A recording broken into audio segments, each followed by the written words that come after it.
Lawrence Bishnoi लेना चाह रहा है क्या? एक मिनट कोई सुनिए, डी एक कंपनी मिनट की तरह सुनिए। अब लॉरेंस बिश्नोई गैंग अब मुंबई में राज करेगा क्या? नहीं नहीं, जंजीर, दीवार, अदालत, शूटआउट, बटाला से लेकर दर्जनों फिल्में जो बनी, उसने हाँ, मुंबई के अंडरवर्ल्ड के उस दौर को जो दर्शाया है, उससे मुंबई ने निजात पाया है। हाँ। और एक घटना ऐसी घटी है तो इसकी पुलिस इसकी नहीं तह तो तक में ये जाएगी, और चुनौती इसके है ना कि पीछे लॉरेंस बिश्नोई अगर वो अब दाऊद राजनीतिक, इब्राहिम की जगह लेगा क्या? नहीं बिल्कुल नहीं। अब किसी दाऊद को, किसी लाला करीम को, किसी हाजी मस्तान को सर उठाने नहीं दिया जाएगा। वो एक जमाना गया जब इंदिरा गांधी लाला करीम सर से तो मिलने उठा रहा है मुंबई भाई, जाती थी, हत्या तो करके राहुल गांधी खुलेआम जिम्मेदारी ले रहा है आज फेसबुक पर। बाबा सिद्दीकी के लिए खुलेआम आंसू बहा रहे जिम्मेदारी हैं ले रहा जिनको है, छोड़ कह के रहा है कि चले गए हाँ थे। हमने हत्या की है और सलमान खान का जो दोस्त होगा वो हमारा दुश्मन होगा। ये चुनौती नहीं है तो क्या है? कोई जेल में बैठा लॉरेंस बिश्नोई आपको चुनौती दे रहा है। देखिए, कोई भी व्यक्ति अगर इस तरह की बातें कर रहा है, इस तरह की घटना को अंजाम दे रहा है, तो सरकार उसके ऊपर तुरंत कार्रवाई कर रही है। और सलमान खान की सुरक्षा को सुनिश्चित किया गया है। आप देखें कि एक समय था कि वहां तक पहुंचते ही रास्ते में रेकी करके पुलिस ने पकड़ लिया। वो कई लोगों को उसने धमकी दी थी, उस सारे लोगों के पास जो लोग गए थे, जो धमकाते थे, जो इस तरह की घटनाएं करते थे, कई घटनाओं को होने से रोका मुझे गया। और सजग चलिए भाजपा जवाब जैसे जवाब भाजपा राकेश प्रवक्ता शेट्टी जी जी, के लिए मेरे राकेश पास शेट्टी कुछ डिबेट में सवाल है। आएंगे अब। मेरी इसको थोड़ी सी रोका गया। बात पूरी हो जाने दीजिए। हम्म मेरी दरख्वास्त है आपसे। हम्म भाजपा प्रवक्ता जी से, मुझसे, धनंजय से, मुझे कुछ सवाल है। जिन जिन दाऊद दाऊद का जो नाम आपने लिया, उन दाऊद के साथ संबंध होने वाले नवाब मलिक को अभी ये लोग अपने बाजू में बिठा के बैठे हैं। ये ध्यान रखिएगा। आप वो सब पुरानी फिल्मों से अभी बाहर आ जाइए। मुंबई में क्या चल रहा था, आज मुंबई उसी कगार पे दोबारा से आ चुकी है। आज महाराष्ट्र के गवर्नेंस का, ये गुड गवर्नेंस नहीं है, ये देश की गवर्नेंस का भी फेल्योर है। देश के गृह मंत्रालय का और महाराष्ट्र के गृह मंत्रालय का। महाराष्ट्र में कोई एमएलए सीधा पुलिस स्टेशन में जाके फायरिंग करता है, किसी पे सीधी सीधी गोली चला देता है। आज अभिषेक घोसलकर जी के हत्यारों को पकड़ा नहीं गया है। वो सिर्फ बदनाम के लिए बताया जाता है कि जिसने उनकी हत्या की उसने खुद को शूट आउट कर लिया, लेकिन वहां पे कितने लोग और मौजूद थे उसके बारे में कोई जांच नहीं की गई। जब सलमान खान के घर पे फायरिंग होती है तो महाराष्ट्र के मुख्यमंत्री, सारा का सारा मंत्रिमंडल वहां पे पहुंच जाता है।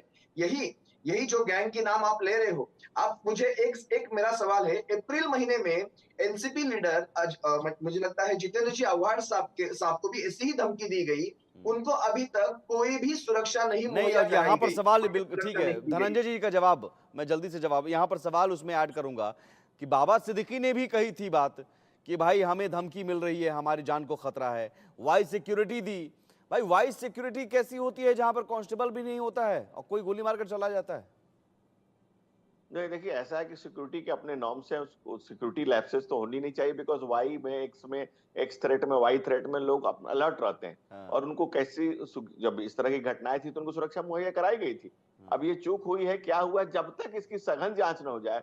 ये राजनीतिक व्यक्ति थे, इसके पीछे गहरी राजनीतिक साजिश भी हो सकती है। जो लोग छाती पीट रहे हैं उनके उसमें क्या क्या भूमिका है, नहीं है, किसकी क्या अच्छा, आप कह रहे हैं सहभागिता है, विपक्ष किसकी विपक्ष कितनी वालों की भी सहभागिता भूमिका है, हो सकती है क्या? किसकी कितनी सहभागिता है, वो राजनीति चुनाव, में कितने नहीं नहीं, लंबे समय आपका तक इशारा कांग्रेस में ये रहे। है कि विपक्ष कांग्रेस वालों की भी छोड़ने में भूमिका हो सकती है क्या? देखिए, मैं गैर जिम्मेदाराना बयान नहीं बिल्कुल तो नहीं आप देता कह हूं। रहे हैं, इस तरह का एक नहीं इशारा नहीं भी मत नहीं कीजिए फिर। नहीं नहीं नहीं, बिल्कुल मैं गैर जिम्मेदारी बात नहीं करता हूं। हाँ, मैं ये कह रहा हूं, फिर से रिपीट कर देता हूं कि वो एक राजनीतिक व्यक्ति थे। एक लंबे समय तक उन्होंने एक राजनीतिक पार्टी में अपना जीवन बिताया था। ठीक है। उसको छोड़ करके वो दूसरी राकेश राजनीतिक शेट्टी पार्टी जी। में थे। जब उनकी जांच होगी तो इस सत्य सामने आएगा कि इसमें क्या राजनीतिक सहभागिता है, किसकी सहभागिता है, किसके इशारे पर हुआ, इस कांड के पीछे कौन कौन से लोग हैं। राकेश शेट्टी जी, जांच पर भरोसा है? देखिए, बाबा सिद्दीकी जी के परिवार के प्रति मेरा हार्दिक संवेदना है। आज बाबा सिद्दीकी हमारे बीच में नहीं रहे। मेरा व्यक्तिगत संबंध था, बहुत ही अच्छे व्यक्ति थे। वो हाल ही में कांग्रेस को छोड़कर एनसीपी अजित पवार गुट में गए। मगर पूरा जीवन अगर उनका आप देखते हो तो 3 बार विधायक रहे, मिनिस्टर रहे। हमारे को बहुत सौभाग्यपूर्ण था कि उनके साथ काम करने का हम्म उनको मौका मिला। आज मैं सुन रहा हूँ ये डिबेट, इसको पॉलिटिकल मत बनाइए इतना। आज एक एमएलए को जो एक्स एमएलए, एक्स मिनिस्टर को दिन दहाड़े गोली मार दी जाती है। और उसके बाद हम आज डिस्कशन कर रहे हैं। हमारे इस डिस्कशन के बाद वापस से 2-4 दिन के बाद हम ये चीज भूल जाएंगे। मुझे लगता है जब तक आप पुलिस और नेता अपना अकाउंटेबिलिटी नहीं लेंगे, जिम्मेदारी नहीं समझेंगे, तब तक इस तरीके के हादसे होते रहेंगे। मेरा ये मांग है कि महाराष्ट्र के गृह मंत्री और मुंबई पुलिस कमिश्नर को शर्म आना चाहिए और तत्काल उनको राजीनामा देना चाहिए। शिवसेना के प्रवक्ता ने सही बोला, जो गोसलकर नाम के कॉर्पोरेटर थे उनके ऊपर भी गोली मार दी, उसका अभी वो तक लेकिन रिजल्ट नहीं आया है। धनंजय गिरी फिर आपको आपको आपको 90 के दशक की याद दिलाते नहीं, हैं। वो 90 का छोड़ दीजिए ना, मोदी जी का नहीं थे ना 90 में। धनंजय गिरी आज जी, तो हम 2014 के बाद तो नरेंद्र मोदी जी की सरकार है और महाराष्ट्र में देवेंद्र फडणवीस और एकनाथ शिंदे जी की सरकार है। मगर आपको बता दूं, जो गणपत गायकवाड़ करके बीजेपी का एमएलए है, पुलिस स्टेशन में जाके शिंदे गुट के जो सबसे बड़े नेता उनको गोली मारते पुलिस स्टेशन के अंदर। ये कितनी बड़ी शर्मनाक हादसा है। और ये आप महाराष्ट्र को कहाँ पे ले जा रहे हैं? और लगातार आप देखिए महाराष्ट्र का क्राइम रेट जो है वो बढ़ते जा रहा है। और मेरा तो ये आरोप है कि जो एकनाथ शिंदे की सरकार है, ये क्रिमिनल्स को साथ में बिठाकर बड़ा करने का काम कर रहे हैं। उसका बहुत मैं बड़ा आरोप, उदाहरण बहुत बड़ा आरोप, बहुत गंभीर मैं आरोप। उसका धनंजय गिरी जी, उदाहरण सरकार अपराधियों को उदाहरण संरक्षण रहा दे हूं। रही है। मैं बता रहा हूं, मेरे पास उदाहरण है। देखिए देखिए मैं उदाहरण मेरा सुन लीजिए आप। हम्म, देखिए, एंटीलिया बॉम्ब ब्लास्ट केस आप जो देखते हैं, एंटीलिया जो मुकेश अंबानी जी के गाड़ी में जो जेलेटिन स्टिक मिला था, उसका एक आरोपी है, उनका नाम है, वो पहले एनकाउंटर स्पेशलिस्ट थे, प्रशांत शर्मा जी। उनको प्रदीप शर्मा जी को बेल से बाहर निकाल कर अब एकनाथ शिंदे जी उनको चुनाव लड़ा रहे हैं अंधेरी से। मतलब जिनके ऊपर इतना गंभीर आरोप है, जिनको जेल जाना पड़ा, और जेल से बेल पे आ गए, उनको और उनके मिसेस को शिवसेना शिंदे गट ने अपने पार्टी में शामिल कर दिए और उसको अभी चुनाव लड़ा रहे आप। मतलब जो क्रिमिनल्स, अच्छा, जो जैसे वो शिवसेना के प्रवक्ता ने कहा, जो नवाब मलिक के ऊपर ये लोग ही लिंक लगाते थे दाऊद इब्राहिम के साथ। प्रफुल्ल पटेल जब कांग्रेस के साथ थे तब उनको कहा गया कि वो इकबाल मिर्ची का पार्टनर है।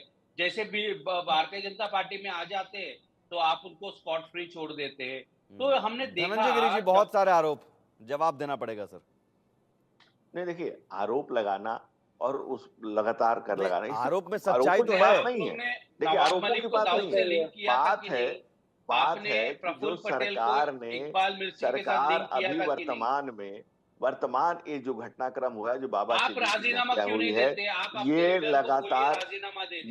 ये डॉक्टर धनंजय देवेंद्र गिरी और फडणवीस राकेश को सेठी, बोलिए राजीनामा देने। ऐसा क्यों चलेगा? क्यों मोरल रिस्पॉन्सिबिलिटी नहीं है? आप तो बड़े पार्टी, आपको देवेंद्र फडणवीस जी को बोलना चाहिए कि आप तत्काल राजीनामा दीजिए, तो लोगों को पता चलेगा कि आपका अकाउंटेबिलिटी है। और कुछ दिन में तो यहाँ पे चुनाव होने वाला है, क्या फर्क गिरता है? मांग करिए, आपको खुद को बोलना चाहिए, देवेंद्र जी को शर्म आना चाहिए। अगर उन्हीं के अलायंस के जो एक्स मिनिस्टर, एक्स एमएलए को दिन दहाड़े गोली मारते तो होम मिनिस्टर की जिम्मेदारी है ना।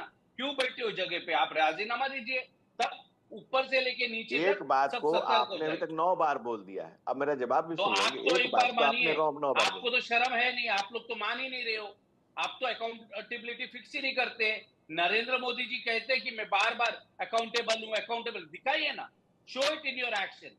ये सिर्फ बैठ के ये मत करिए, डिस्कशन मत करिए, कुछ दिखाइए मुंबई कर को, महाराष्ट्र की जनता को कि आप लोग सीरियस है, इसलिए हम राजीनामा दे रहे। हमारे देखते हमने गवर्नेंस कर रहे, हम इसके लायक नहीं है। देखिए हमारे अंतर्गत हम जब सरकार चला रहे, एक महाराष्ट्र की एमएलए जनता अच्छे से जानती है कि महाराष्ट्र का ख्याल कौन रख सकता है, महाराष्ट्र का विकास कौन कर सकता है, महाराष्ट्र को आगे गायकवाड़ लेकर ने कौन गोली जा मारा, सकता आप है। नहीं उसके जानते लिए क्या? किसी व्यक्ति के सर्टिफिकेट भारतीय की हमें जरूरत नहीं है। जनता महाराष्ट्र पार्टी की का जनता जो ने हमें एमएलए है, आशीर्वाद दिया और महाराष्ट्र की जनता किसी आशीर्वाद किसी दिया एक आपको, व्यक्ति के आप विचारों से बताइए ना। फर्क नहीं पड़ता है। महाराष्ट्र की जनता ने हमें एक आशीर्वाद जमाना दिया था। था, महाराष्ट्र की जनता की सेवा में लगे हुए लॉरेंस हैं और महाराष्ट्र की बिश्नोई जनता हमें फिर आशीर्वाद देगी तिहाड़ और हम जेल जनता में की सेवा में बैठकर इतना लगेंगे। बड़ा और कुछ साजिश चुच्चे रचता लोगों की है, बातों का हम और आप जवाब लोग, देने के लिए और आपकी बातों का राजीनामा, किस बात का आपका राजीनामा दे रहे कोई हो? मतलब जिम्मेवारी नहीं। लेते हैं और जिम्मेवारी आपको लेकर के हम मुंबई सरकार सुन में रहा है, है आपको और देश सरकार सुन में भी रहा है। है, आपके बात कहने भारतीय से थोड़ी जनता होगा कि पार्टी को आप देश सुन रहा आप है। भारतीय जनता पार्टी के भारतीय जनता नेता पार्टी के लगातार प्रवक्ताओं को यही सिखाया गया है कि जब बौखला उनके गए ऊपर हो। कोई सवाल आता है ना,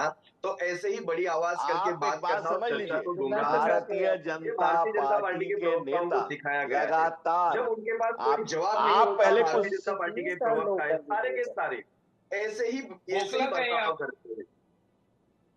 भाई मैं साहब, मेरा एक अगर बोलना नहीं भारतीय चाहिए आप लोग को, मैं बारी आप बारी से, मेरा एक बारी सीधा बारी से। सवाल है। हाँ, मेरा बोलिए। धनंजय के लिए एक सीधा सवाल है, हाँ। एक समय था आप कांग्रेस के 15 जमाने बार में, बोल चुके राजीनामा दे दीजिए, राजीनामा। आपके पास सुनिए, इसके अलावा भी सुनिए, कुछ धनंजय जी। कहने को है तो आप तो मुद्दे आप पर बात धनंजय करिए, मैं जी जवाब देता हूँ मांगते आपको। क्या राजीनामा? आप नहीं मांग रहे बंगाल में राजीनामा, हम क्यों ना मांग धन- रहे? धन- धनंजय जी, आप जरा 2 मिनट के लिए आप सुनिए। कुछ भी करो, चलो, आपका आपके पास अनीश बोलने के गढ़वे लिए पूछ आप रहे हैं एक कुछ मिनट सवाल। में 9 बार एक ही बात धनंजय गिरी जी, बोल अनीश रहे गढ़वे, हैं। अनीश आप गढ़वे नहीं पूछ रहे हैं एक मांगिए। सवाल। ठीक है, जल्दी से पूछिए, उसके अनिल बाद फिर एक मैं मिनट में 9 वेशभूषण बार शर्मा भाई जी साहब बताता एक ही हूँ। बात कह रहे हैं। ठीक है। 1 मिनट में 9 बार एक ही बात कर रहे थे, यानी कि आपके पास कहने के लिए कुछ नहीं है, ना अच्छा, तथ्य है ना आप तथ्य बताइए है। राजीनामा तथ्य क्यों नहीं ये दे रहे है, आप लोग? तथ्य ये है कि वो एक घटना हुई है और उस घटना की सरकार